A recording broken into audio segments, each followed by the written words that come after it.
নমস্কার, মিতু রান্নাবান্নায় সবাইকে স্বাগত জানাচ্ছি। আমার আজকের রেসিপি কচুরমুখী বা গাটি রান্না। মাথাসহ কয়েক টুকরা রুই মাছ নিয়েছি, আর এগুলোর মধ্যে দিয়ে দিচ্ছি এখন লবণ, আর দিয়েছি পরিমাণ মতো হলুদ।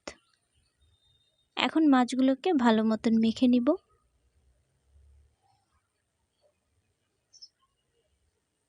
কচুরমুখী যদি কই মাছ কিংবা শিং মাছ কিংবা ট্যাংরা মাছ দিয়ে যদি রান্না করা যায় তাহলে খেতে অসাধারণ লাগে। আপনারা একবার এভাবে ট্রাই করে দেখতে পারেন, খেতে ভালো লাগবে।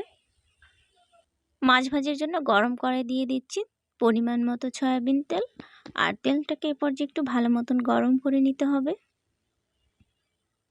আর এখন দিয়ে দিচ্ছি সামান্য একটু লবণ, যাতে তেলটা ছিটে না যায়। আর একে একে এবার আমি সমস্ত মাছগুলো দিয়ে দিব।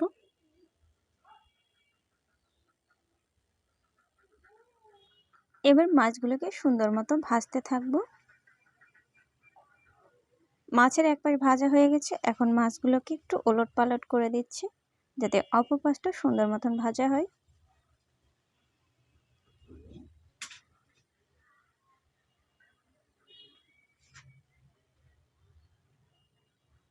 দিয়েছি ৬-৭টা কাঁচামরিচ চেরা, আর মাছের সঙ্গে এভাবে কাঁচামরিচ ভেজে নিলে মাছটা খেতে ভালো লাগে, আর মরিচটাও সুন্দর মতো ভাজা হলে তরকারির স্বাদটাও ভালো আসে।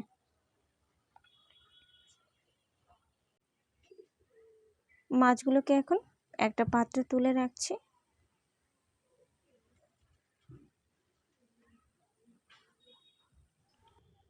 একই তেলে 1 চামচ গোটা জিরে দিয়ে দিচ্ছি, আর এগুলোকে আমি এখন ভালো মতন ভেজে নেব। বেশি লাল করে ভাজা যাবে না, তাহলে তেতো হয়ে যাবে। ঠিক এরকম করে ভেজে নিতে হবে। এখন আমি এগুলো একটা চামচের মধ্যে তুলে রাখছি।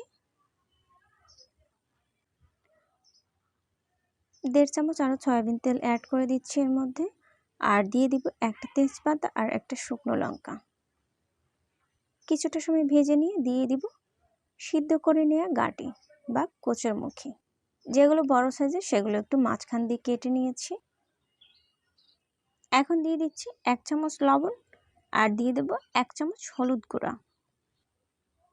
এবার গাটির সঙ্গে লবণ ও হলুদ ভালো মতন মিশিয়ে নিয়ে 3-4 মিনিটের মতো ভেজে নেব।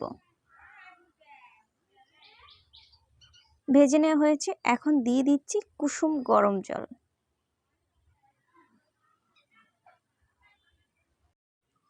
কচুরমুখী সিদ্ধ করে রান্না করলে বেশি ভালো লাগে। আর এবার ঢাকনা দিয়ে ঢেকে রান্না করতে থাকবো বলক না আসা পর্যন্ত। যেহেতু এগুলো সিদ্ধ করা, তাই বেশি সিদ্ধ করার দরকার নেই। ঝোল ঘন করার জন্য একটু ভেঙে দিয়েছি। আর মাছের মাথা যেহেতু সিদ্ধ হতে সময় লাগে, তাই আমি মাছের মাথাটা আগেই দিয়েছি। এবার ঢাকনা দিয়ে ঢেকে 3-4 মিনিটের মতো রান্না করে নিব। আর এখন দিয়ে দিব ভেজে তুলে রাখা মাছ।